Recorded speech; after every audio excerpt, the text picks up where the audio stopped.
tirada guud ee ilaa ay hadda lahaayo waa 21 qof. hal qof wuxuu ku jiraa Xalane, 5 qof waxay ku jirtaa isbitaalka Martiini, 2 qof ayaa waxay u sii baahan tahay xanaano aad u gaar ah, 12 qof waxay karantiin ku yihiin gurigooda,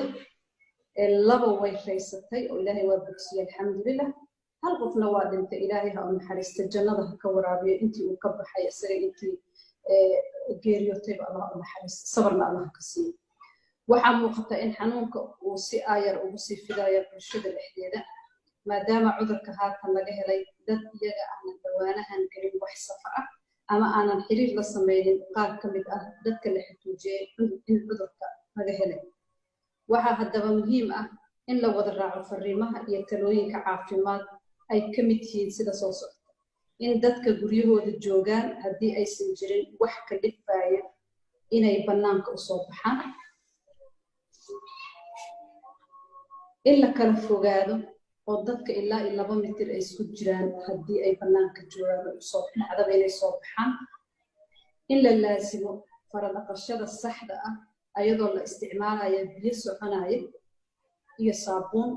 ugu yaraan ilaa 20 ilbiriqsi, salaanta gacan qaadida in la joojiyo iyo in qofka loo hanyoodo oo laabta la geliyo marka la is salaamayo waa in la joojiyo taas, in qofku ku qufaco ama ku hindhiso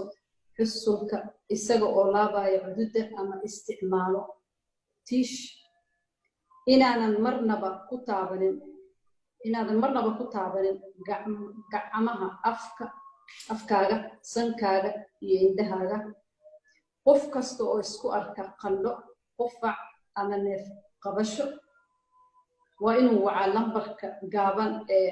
449 si loo siiyo talo caafimaad ama loo caawiyo.